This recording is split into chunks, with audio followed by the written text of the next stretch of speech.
다니엘 1장 1절에서 2절 말씀.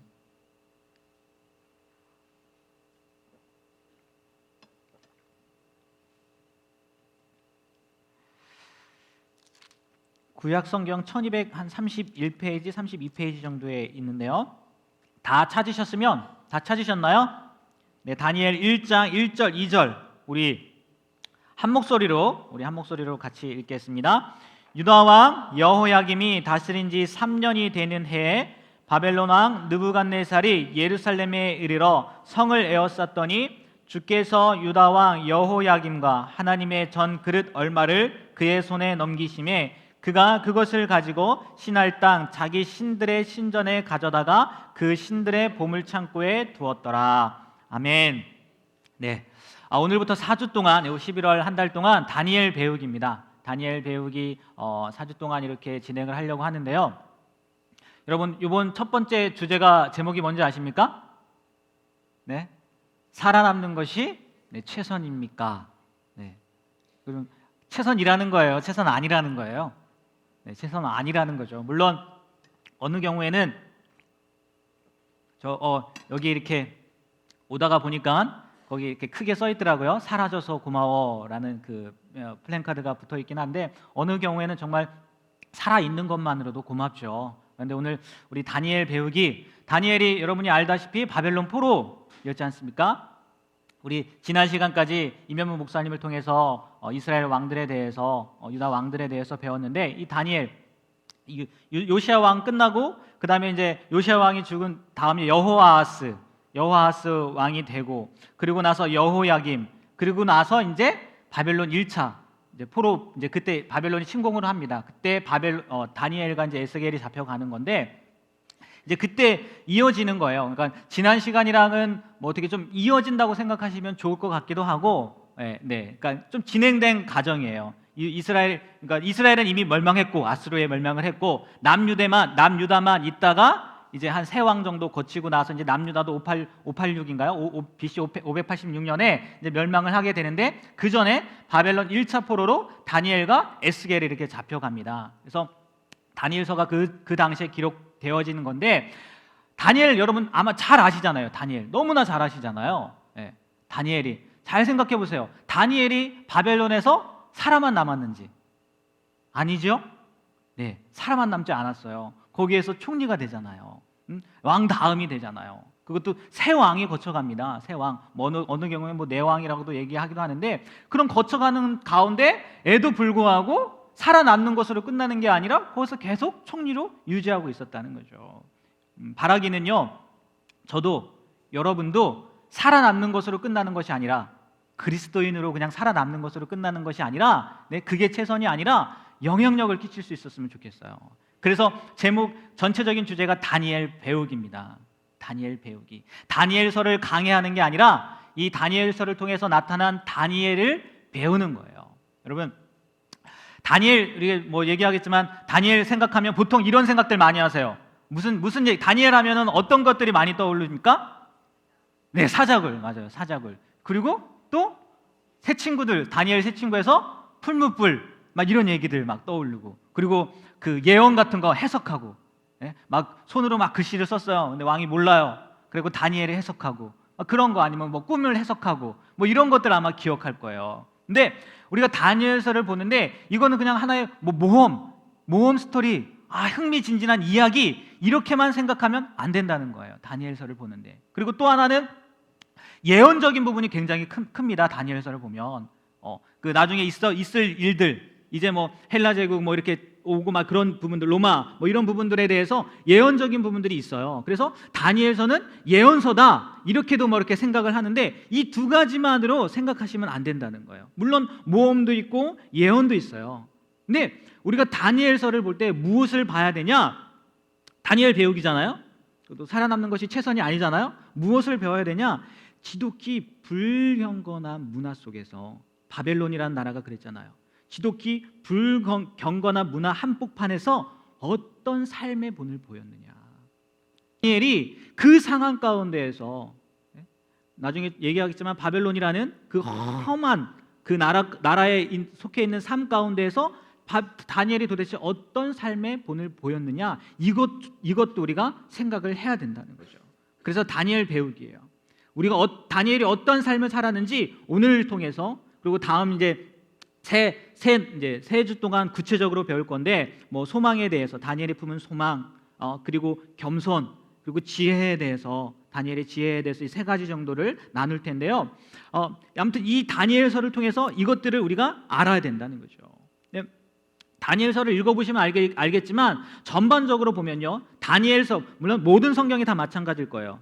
모든 성경이 마찬가지겠지만 모든 역사 가운데 누가 주관합니까? 역사를 이제 하나님이에요. 당연한 겁니다. 하나님이 역사를 주관하세요. 하나님의 손이 있습니다. 그리고 이제 다니엘서니까 다니엘이 그 하나님을 믿었을까요? 안 믿었을까요? 믿었어요. 당연히 믿었죠. 하나님의 손과 바벨론이라는 나라에서, 그리고 다니엘의 믿음과, 조금 전에 제가 말씀드렸던 다니엘의 세 품성, 소망과 겸손, 지혜, 물론 다른 많이 생각할 수 있을 거예요. 근데 그 세 가지를 한번 이 말씀을 드리려고 하는 거거든요.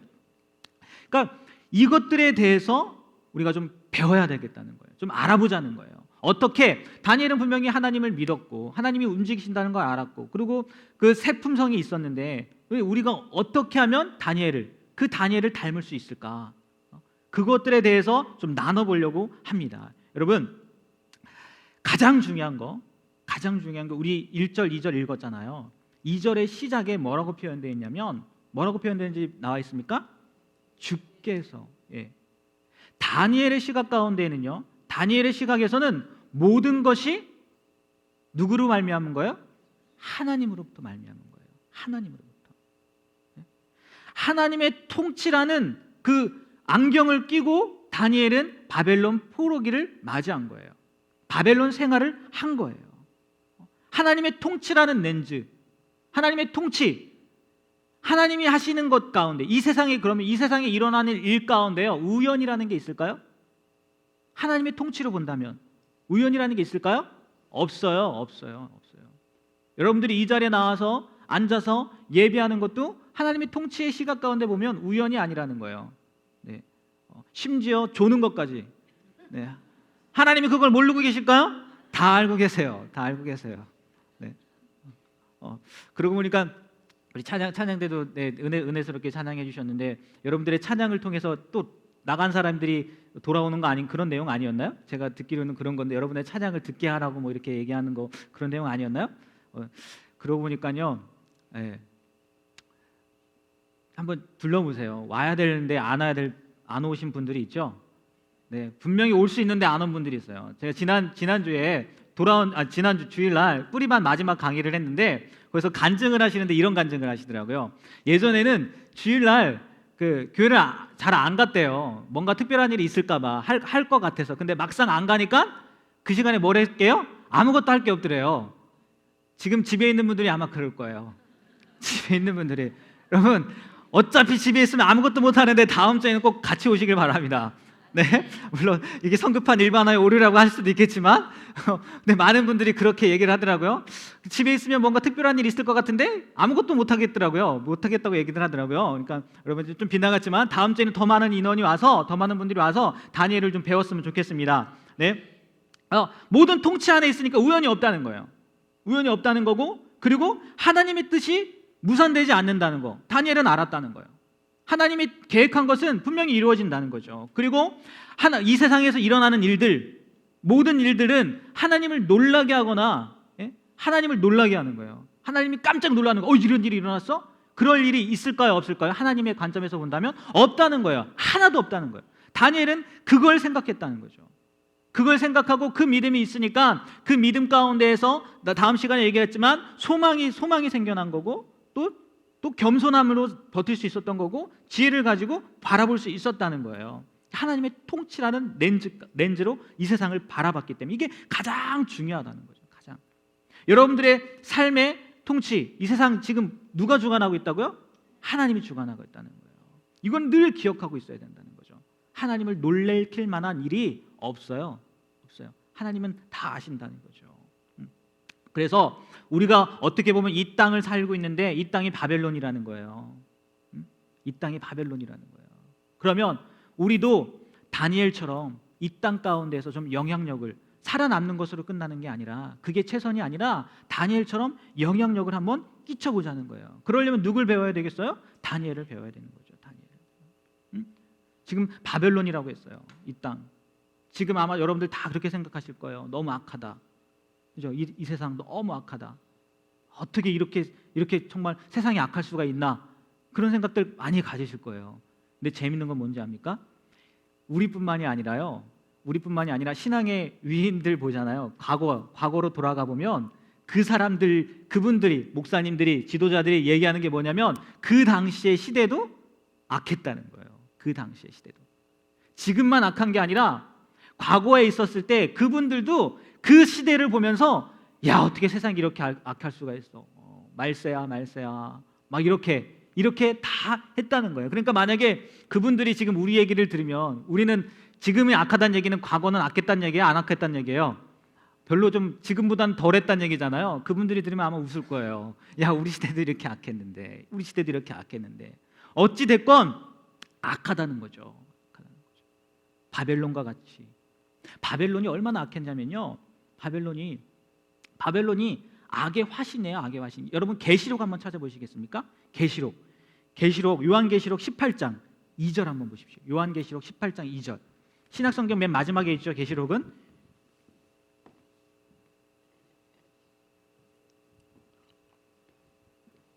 찾으셨나요?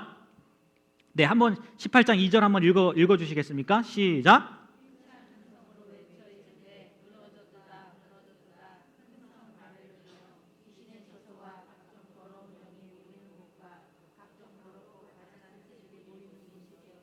네. 지금 바벨론을 어떻게 표현하고 있어요? 네? 심각해. 굉장히 심각하게. 계시록 시대에 바벨론이 있었을까요? 없었을까요? 없었죠. 그리고 지금 천사가 지금 그 예언하는 장면인데, 천사의 입을 통해서 예언하는 게 뭐냐면 바벨론이 이렇게 악한데 무너졌다는 거예요. 그만큼 성경을 통해서 또 하나님이 보시기에도 바벨론이 어떤 존재라는 거예요? 악한 존재라는 거예요. 악한. 왕만 생각해도 한번 보십시오. 바벨론 왕. 네? 꿈 해석, 여러분 나중에 한번 다니엘서 2장을 보십시오. 꿈 해석. 꿈을 알려주고 해석하라고 그래요? 안 알려주고 해석하라고 그래요? 안 알려줘요. 자기가 무슨 꿈을 꿨는지 알려주지도 않으면서 모르면 죽이겠다는 거예요. 예? 가끔 뭐 그런 경우가 있기는 하지만, 예? 말도 안 되잖아요. 꿈도 안 알려주고, 그리고 다 죽이겠다는 거예요. 바벨론 왕, 그 당시에 왕 느부갓네살이죠. 느부갓네살 왕이 그랬다는 거죠. 뭐 벨사살도 나오긴 하지만, 또 금신상 세워놓고 절하지 않으면 다 죽여버리고. 그리고 그 당시에 교육이요, 바벨론 시대의 교육이 어떤 교육이냐면 점성술, 그리고 요술, 마술, 주문, 이런 게 주요 과목이었다는 거예요. 이스라엘에서 유대인들을 이스라엘 사람들을 잡아가서 그 괜찮은 소년들을 가르치는데, 뭐 지금 다니엘과 뭐 세 친구 있잖아요. 그들을 가르치는 과목이 뭐였냐면 요술, 마술 이런 거였다는 거예요. 나라에서 그런 걸 가르쳤다는 거예요. 그리고 영적으로요, 굉장히 그러니까 다니엘에게 적대적인 환경이었다는 거죠. 우리도 마찬가지처럼 이 세상이 그리스도인들에게 적대적인 환경이었다는 거죠. 무슨 얘기냐? 다니엘이 원래 다니엘이잖아요. 다니엘의 뜻이 뭐냐면 하나님은 내 심판관이다라는 뜻인데, 바벨론에 가서 어떻게 됩니까? 이름을 바꿔요. 뭘로요? 벨드사살. 벨드사살이 무슨 뜻이냐면 벨의 왕이라는 거예요. 귀신. 그 당시에 자기들이 믿는 무로닥일 거예요. 무로닥의 신의 왕이라는 거예요. 이름까지 바꿨다고요. 그러니까 종교적으로도 영적으로도 적대적인 환경이었다는 거죠. 우리 세상도 마찬가지죠. 지금 영적으로 얼마나 적대적입니까? 또 하나는 다니엘이 어떤 일을 겪었냐? 교회학교에서는 잘 이야기를 하지 않아요. 그런데 이 다니엘서를 보시면 여러분 알겠지만, 다니엘이 아내가 있었나요? 없었어요. 자식이 있었나요? 자식도 없었어요. 이스라엘 사람들에게 있어서 자식, 특별히 아내나 자식에 대한 문제는 굉장히 큰 거예요. 네? 그래서 막 몇 세까지 이렇게 아들이 없으면 되게 수치스럽게 생각하고, 여자들이 그렇잖아요. 근데 다니엘서를 보면 다니엘이 결혼을 했다든지 자식이 있다든지 이런 얘기가 없어요. 왜일까요? 왜일까요? 왜일까요? 네? 평생 바울처럼 독처해서요? 아니요. 1장 한번 다니엘 1장 3절 한번 볼까요? 다니엘 1장 3절 한번 읽어보겠습니다. 시작.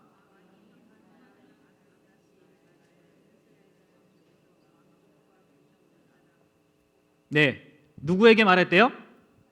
환관장이 누군데요? 네, 네시예요. 다니엘이 누구에게 교육을 받은 거예요? 네시에게. 그럼 다니엘에게 어떤 일이 일어났을까요? 네, 상상하는 대로예요. 상상하는 대로예요. 이런 일을 겪었다는 거예요, 다니엘이. 그리고 이게 상식적으로 생각해 보면요, 다니엘을 표현하는데 다니엘과 세 친구를 표현하는데 준수하다고 나와 있어요. 준수하다고 나왔고 괜찮은 정말 괜찮은 소년들로 나와 있다고요. 그러면 상식적으로 생각하더라도요, 왕이 그런 괜찮은 지금 가까이 있잖아요.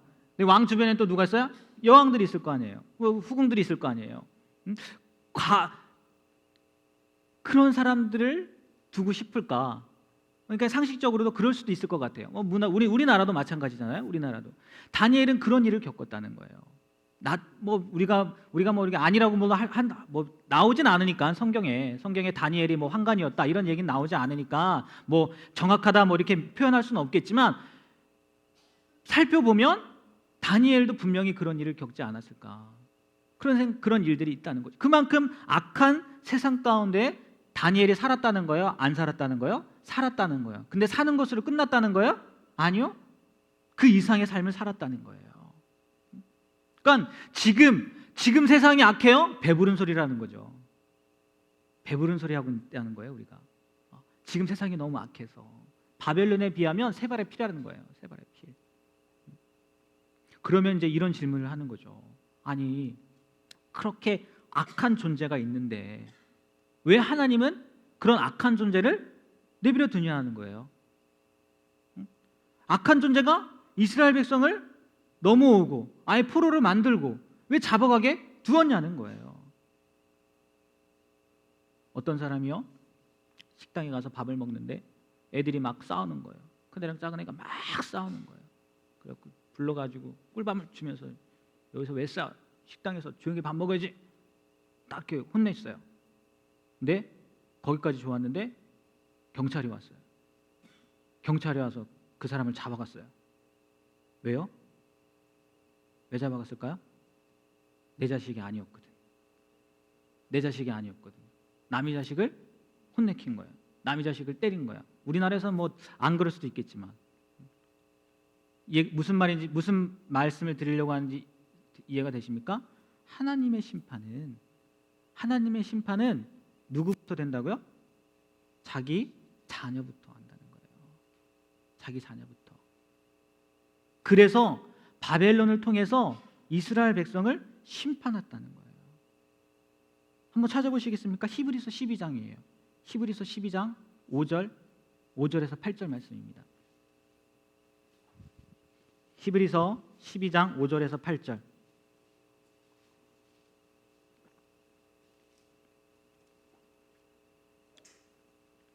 찾으셨나요? 한번 읽어보겠습니다. 시작.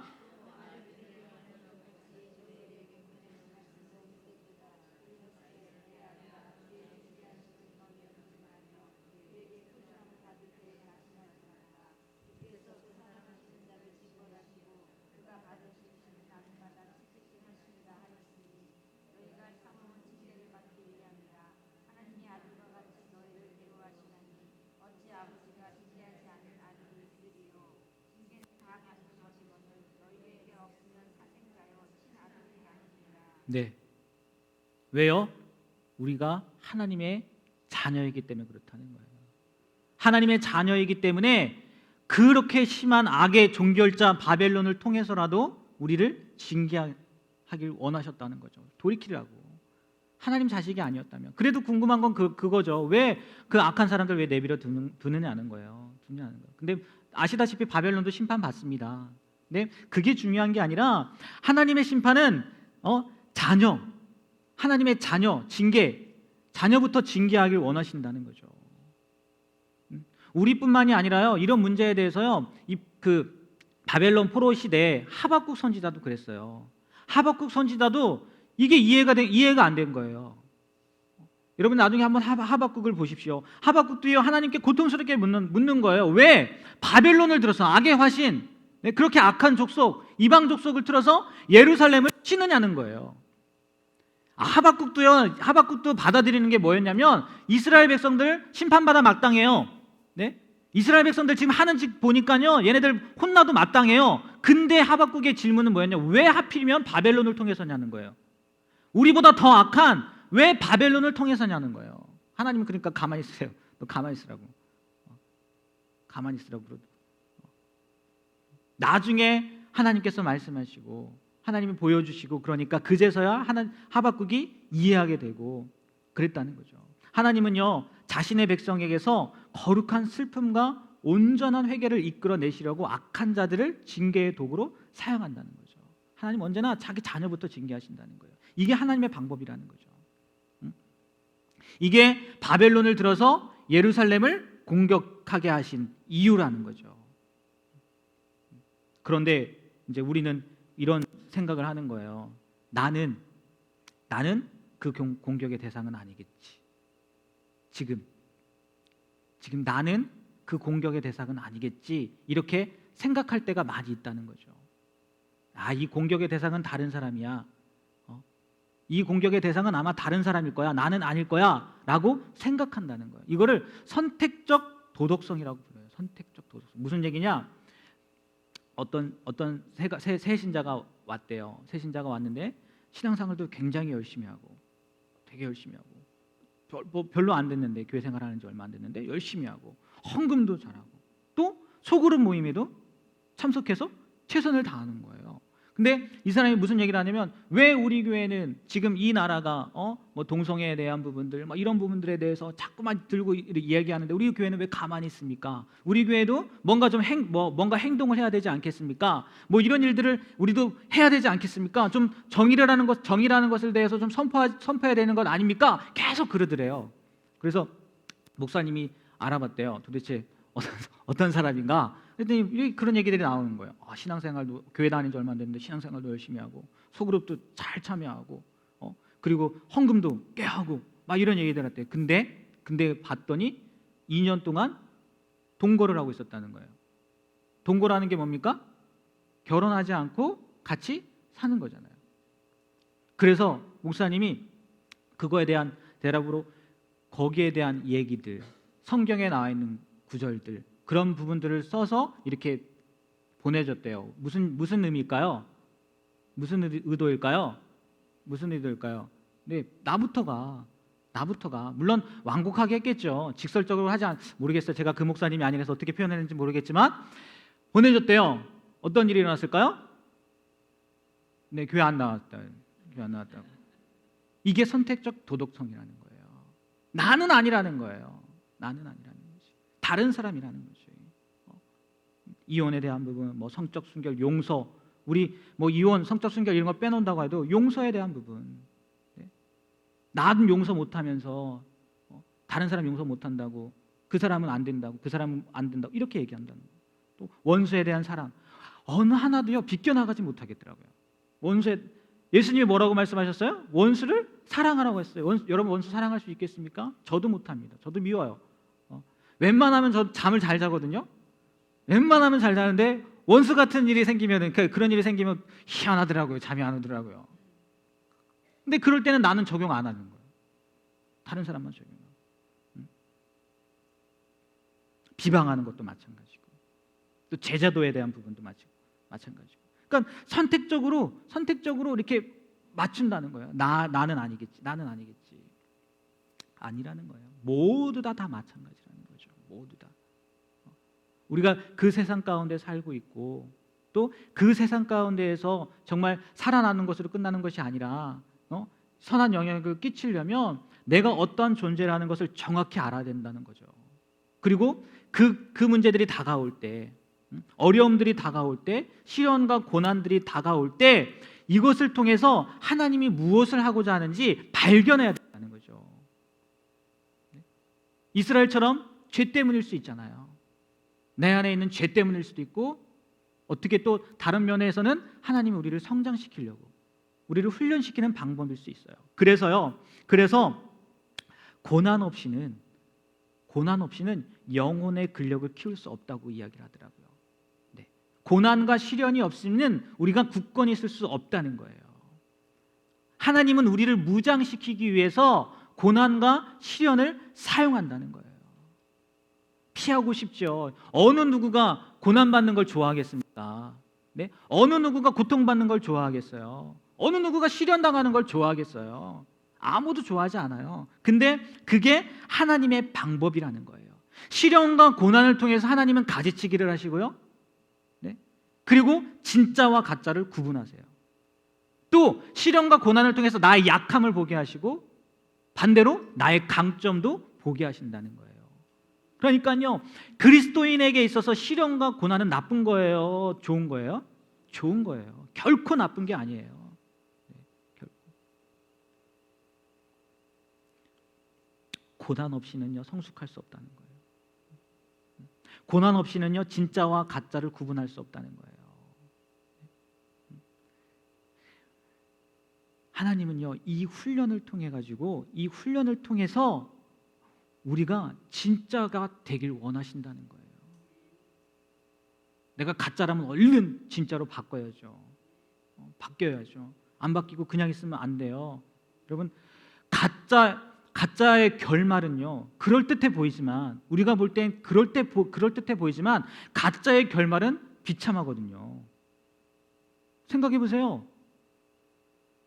예수님도 그 말씀하시지 않았나요? 주여 주여 하는 데마다 다 천국에 들어가는 게 아니라 아버지의 뜻대로 행하는 사람. 우리가 진짜인 것 같았어요. 근데 가짜였어요. 그러면 그 결말은 어떻게 되는 거예요? 끔찍한 거죠. 끔찍한 거죠. 그래서 하나님이 진짜를 확인하기 위해서 우리에게 무엇을 주신다고요?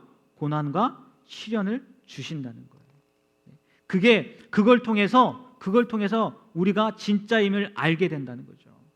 반대로 내가 가짜라는 것도 깨닫게 될 수도 있다는 거예요. 정말 안타깝지만 이 고난 시련 싫어요. 어느 누가 좋아하겠어요? 좋아하는 사람 없다니까요. 끔찍하잖아요. 그러나 우리가 사는 이 세상은요, 게임이 아니에요. 어떤 놀이가 아니라고요. 한번 실패했다고 지어가지고 다시 이렇게 재부팅이라고 해야 되나요? 그렇게 하는 삶이 아니잖아요.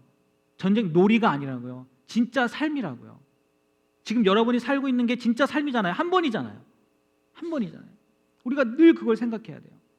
생사가 걸린 싸움을 하고 있다는 것을 기억해야 된다는 거죠. 그래도 감사한 거는요, 하나님이요, 우리가 그 한계, 우리가 도저히 못하겠어요. 하나님, 이거는 내가 도저히 못하겠어요.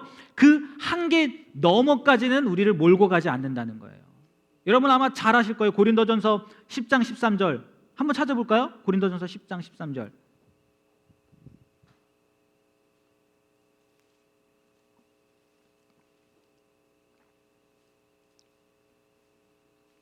고린도전서 10장 13절. 여러분들이 많이 들어본 말씀이에요. 자, 찾으셨으면 다 같이 한번 읽어볼까요? 사람이 감당할 네.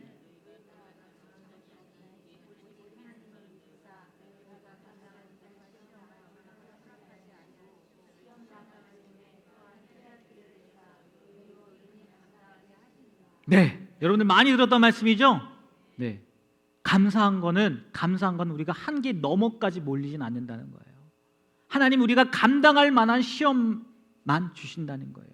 여러분들 지금 시험이 너무나 힘드십니까? 너무나 어려우십니까? 하나님이 감당할 수 있게 하신다는 거예요. 제 얘기가 아니라 하나님의 약속이에요. 만약에 그게 거짓이라면 하나님이 거짓말한 거예요. 하나님한테 따지세요. 분명히 고린도전서 10장 13절에 하나님이 말씀하고 있어요. 감당할 시험 밖에는, 그리고 이길 힘 주신다고 말씀하셨다는 거. 이게 감사한 거예요. 그래서 어떻게 보면요, 극단적으로 어떻게 보면 고난 중에 어떤 고난이 왔어요. 근데 사람들이 하나님께 화를 내며 떠나가는 거는요, 시험이 너무 커서가 아니라 그 사람이 가짜일 수도 있다는 거예요. 극단적으로. 시험이 너무 커서가 아니라. 그러니까 극단적입니다. 네, 극단적인 거예요. 그렇다고요. 그렇다고 우리가 그 사람의 믿음, 떠나간 사람들의 믿음의 진위를 가리는 거는요, 우리 몫이 아니에요. 아, 저 사람은 가짜 믿음이라서 저렇게 떠나간 거야. 그렇게 우리가 판단할 자격은 없어요. 판단은 누가만 하는 거예요? 하나님만 하면 되는 거예요. 그냥 오로지 우리는요, 나만 확인하면 되는 거예요.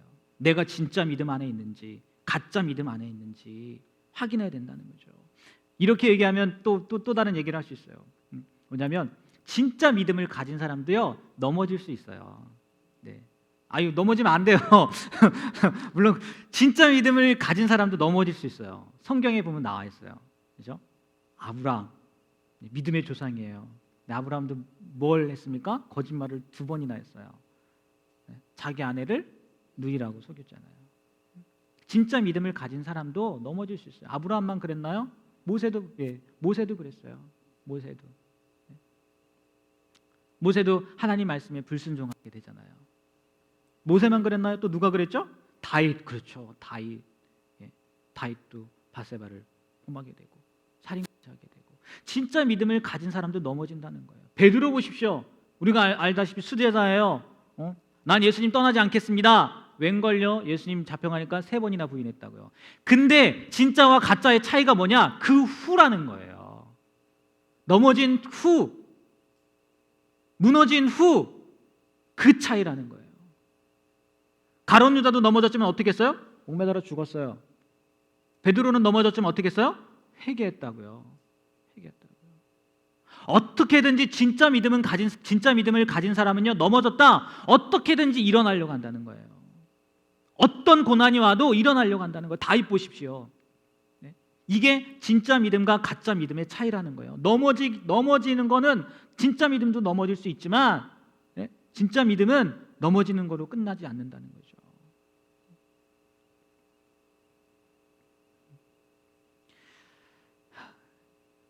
이렇게 탁 확인하면 얼마나 좋겠어요. 내가 진짜인지 가짜인지. 그렇죠. 탁 얼마나 좋겠어요. 쉽지 않죠. 왜냐면요, 진짜 같은 가짜가 있기 때문에 그래요. 진짜 같은 가짜. 짝퉁이라고 얘기하죠. 어느 때는 짝퉁이 더 진짜 같기도 해요. 진짜 같은 가짜가 있어서 정말 어렵기는 해요. 그럼 진짜 같은 가짜가 뭘까요? 우리에게 있어서 진짜 같은 가짜 많이 있어요. 많이 있는데 그중에 몇 가지만 말씀드리면, 첫 번째는 좋은 의도라는 거예요. 좋은 의도. 예를 들어서 여러분 지금 뭐 헬스클럽 다니시는 분들 있나요? 네, 헬스클럽 다니시는 분들, 그 헬스클럽을 누가 운영하게 하는지 아십니까? 네? 좋은 의도를 갖고 시작하는 분들에 의해서 헬스클럽은 운영이 됩니다. 뭔지 아십니까? 네. 처음에 내가 정말 건강하기 위해서 내가 열심히 운동할 거야, 이 의도를 갖고 등록을 해요. 근데 어떻게 해요? 몇 번 하다가 안 해요. 네, 헬스클럽은 이렇게 운영된대요. 그런 분들, 네. 여러분들 가운데 혹시 그런 분들이 계실지 모르겠는데요. 마찬가지로 우리가 나름대로 좋은 의도로 시작은 하는데 뭐예요? 끝까지 안 가는 거죠. 끝까지 안 가는 거예요. 우리 마가복음에 보면 부자 청년이 예수님을 찾아옵니다. 네, 예수님을 찾아와요. 부자 청년이 무슨 의도로 갖고 왔냐면, 이 부자 청년도 그 내용들에 보면요, 내용을 보면 어떻게 하면 영생 천국을 얻겠냐는 거예요. 그래서 예수님이 뭐라고 말씀하십니까? 네, 뭐 했냐? 네, 다 했냐? 그러니까 뭐래요? 다 했대요. 네, 결정적으로 하나 딱 던지시죠. 그래? 그러면 뭐라고 얘기합니까? 내 재산을 다 팔아서 가난한 사람을 줘라. 그게 끝이 아니었어요. 그리고 뭐라고 했는지 아세요?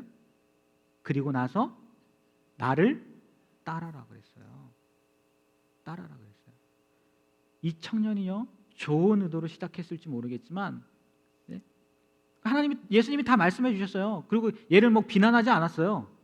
너 거짓말하지 마. 어떻게 그렇게 사람이 그렇게 살 수 있어? 비난하지 않았어요. 그래? 그러면 아직 하나 남았는데 팔고 나를 따라와. 여러분, 나를 따라와. 이게 얼마나 대단한 말인지 아십니까? 예수님이 직접 스카우트한 거예요.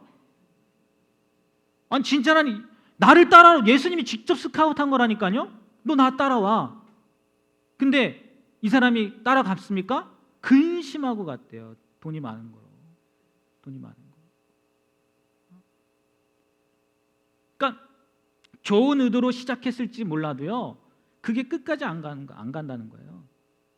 그러니까 우리가 열매를 보고 뭐 그 사람을 안다고 이야기하잖아요. 열매를 보고. 우리도 마찬가지예요. 내가 정말 예수님 잘 믿기로 하고 그렇게 했는데 내 삶에서 뭐가 없어요? 열매가 없어. 성령의 열매, 우리 갈라디아에서 말하는 성령의 열매가 없어요. 그러면 한번 생각해 봐야 돼요. 나도 좋은 의도만 갖고 있는 거 아닌가? 근데 그게 진짜라고요? 좋은 의도만 갖고는 진짜가 아니라는 거예요. 끝까지 가는 거예요. 끝까지. 헬스클럽만 운영되게 하면 안 된다고요. 나도 건강해져야 되는 거죠. 부자 청년만 그런 게 아니었어요. 또 그 마태복음에 보면은 두 형제 나오잖아요. 두 형제. 아버지가 일하러 가자니까 큰형은 싫다고 하고 안 가고, 둘째는 바뀌었나요? 어쨌든 하나는 한다고 하고 안 했어요. 그리고 하나는 안 한다고 했어요. 칭찬받은 게 누구였어요? 두 번째였다고요. 좋은 의도로 시작했지만, 한다고 했지만 결국은 했어요, 안 했어요? 안 했어요. 이건 가짜라는 거예요. 근데 그렇게 시작하지 않았다 할지라도 나중에 생각하니까 아버지 말 들어야지. 그래서 했다는 거죠. 그래서 그 아들이 칭찬받았다는 거죠. 여러분, 그렇다고 해서 좋은 의도가 불필요하다는 건 아니에요. 오해하지 마세요. 필요하죠. 당연한 거예요. 좋은 의도가 없는데 어떻게 좋은 결과가 나올 수 있겠어요. 좋은 의도는 필요해요. 근데 그걸로 끝나서는 된다, 안 된다? 안 된다.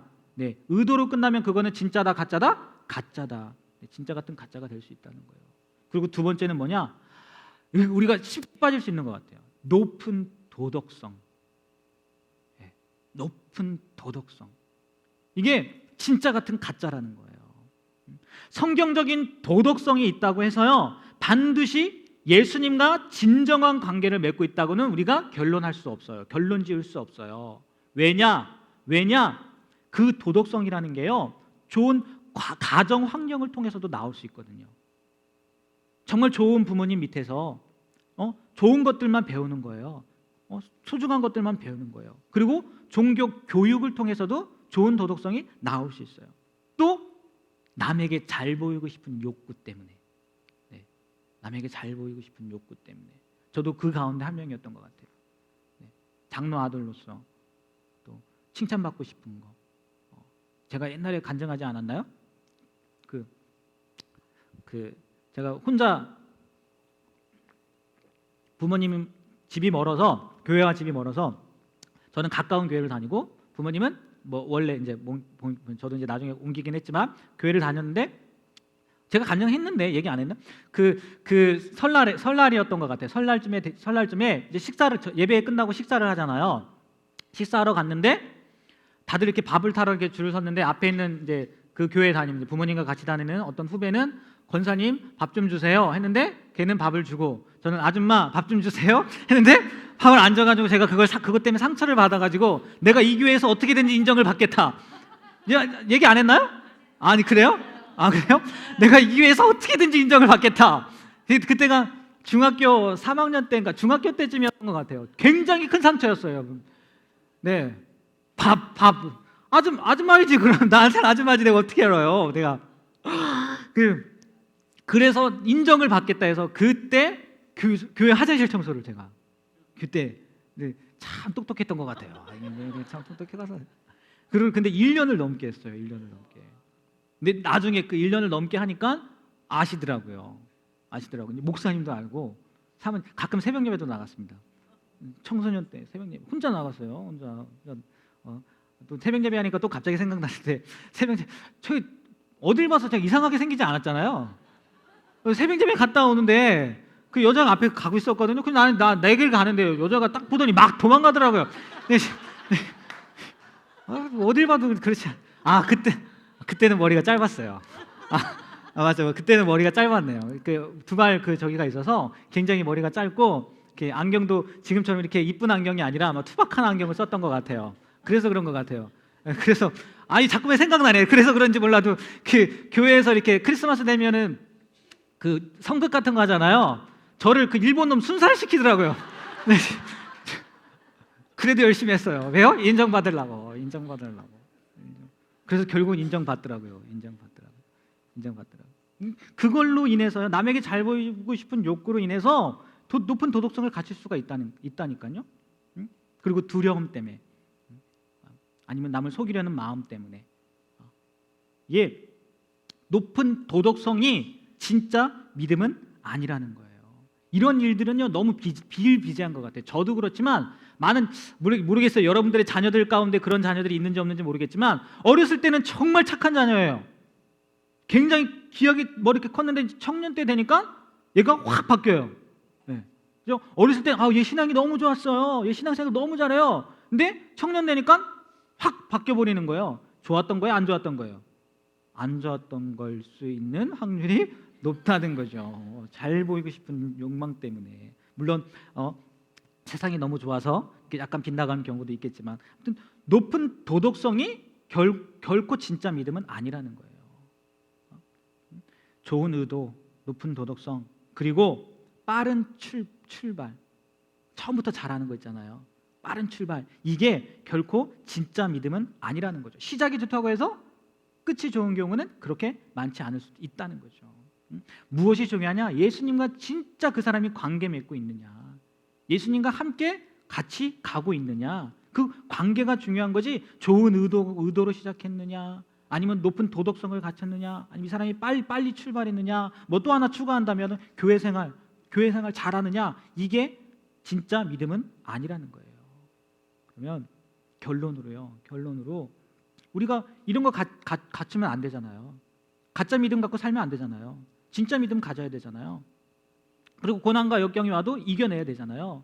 우리가 하나님의 정예병이 되어야 된다는 거예요. 결론은 다니엘처럼 그냥 바벨론에서 살아남는 게 아니라 다니엘처럼 하나님의 정예병이 되어야 되는 거예요. 다니엘과 세 친구 3명, 4명이에요. 근데 그 바벨론이라는 나라, 그 나라를 좌지우지하는 위치까지 있었잖아요.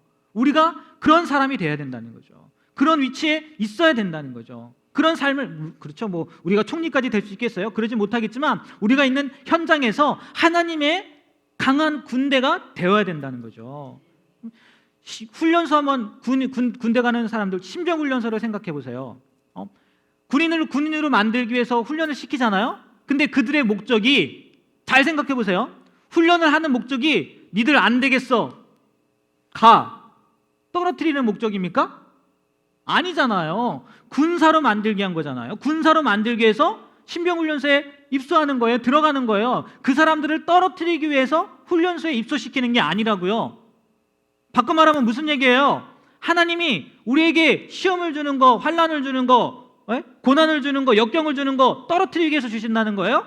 아니요. 하나님의 정예병으로 만들기 위해서 그런 시련과 고난과 역경과 환난을 주신다는 거예요. 네? 이 사실을 기억하라는 거죠. 그러니까요, 지금 이 정도 갖고는요 못 버틴다는 그런 마음 가지셔야 된다는 거야. 이 정도 갖고는 안 돼. 그래, 더 큰 거 한번 와봐라. 겨우 이거 아니야. 더 한번 와봐. 내가 이 정도는 아니, 진짜 그렇다니까요. 이 정도면 되겠지 하다 보면요 살아남는 수준밖에 못 할 수 있어요. 그러니까 우리가 생각을 바꿔야, 야, 이 정도 더 와봐 이렇게, 그 정도 돼야 된다. 왜요? 그러니까 다니엘처럼요 우리가 그 생각이 있어야 돼요. 모든 게 누구의 주권 안에 있는 거예요? 하나님의 주권 안에 있는 거예요. 하나님이 못할 일이, 하나님의 계획 가운데 없는 일이 없다는 거예요. 지금 이루어지는 일들 다 하나님의 통치 안에 있다는 거죠. 그래, 와봐. 나 이겨낼 거야. 하나님이 날 떨어뜨리려고 이 시험 주는 거 아니야. 나를 강하게 만들려고 주는 거지. 이 생각이 있어야지. 그렇지 않으면 이 정도면 돼. 그러면 버티는 수준밖에 안 된다는 거예요.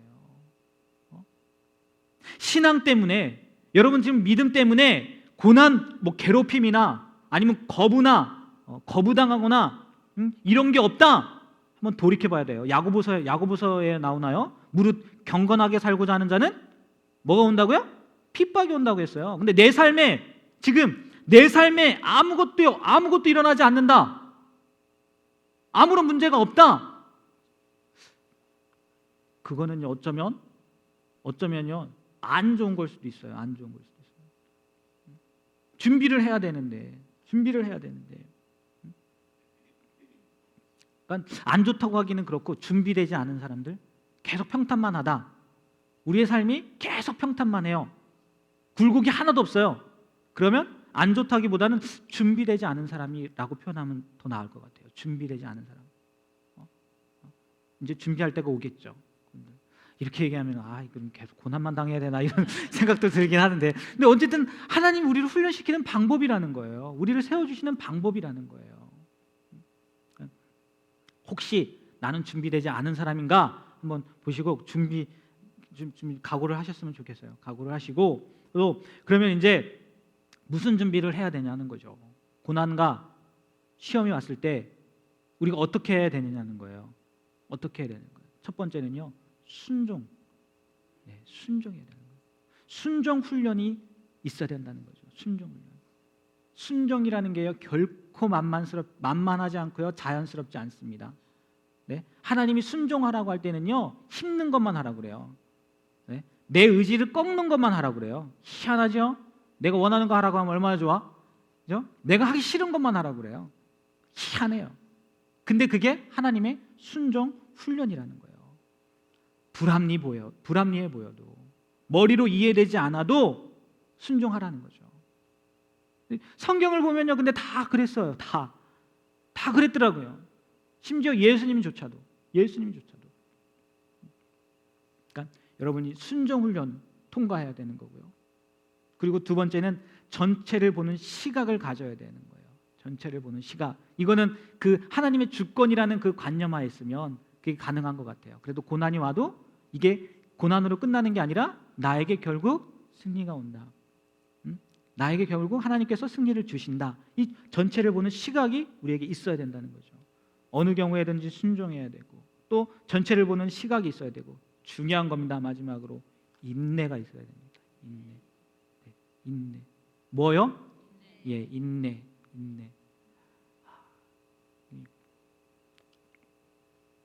그 야고보서 한번 찾아볼까요? 야고보서 1장 2절에서 4절입니다.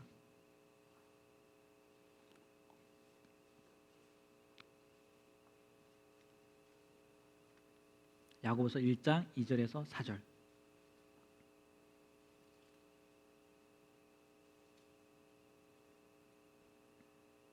네, 찾으셨나요? 네, 한번 읽어볼까요? 시작.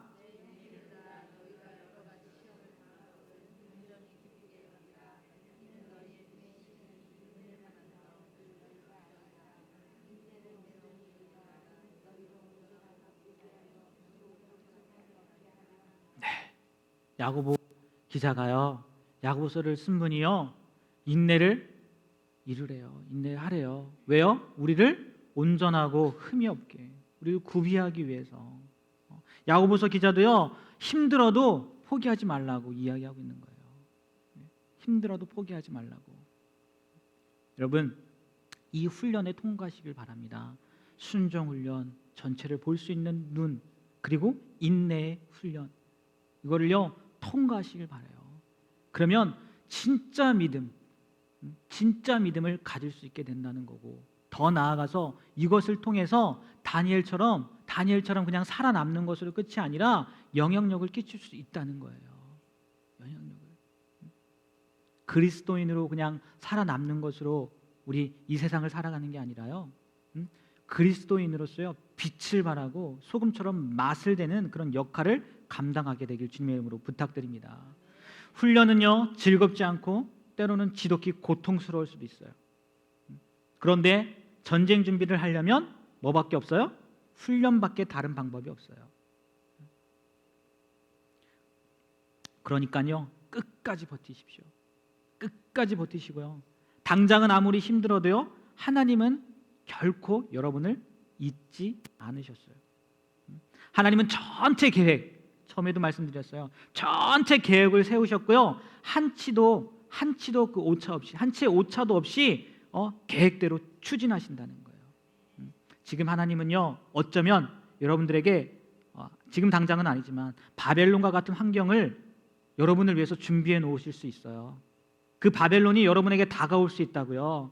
만약 그렇다면 그거는 생존이 목적이 아니라, 살아남는 것이 목적이 아니라 번성하게 되는 거, 충만케 되는 거. 그래서 창세기 1장에도 그렇게 표현했는지 모르겠어요. 생육하고 번성하고 땅에 충만하라고.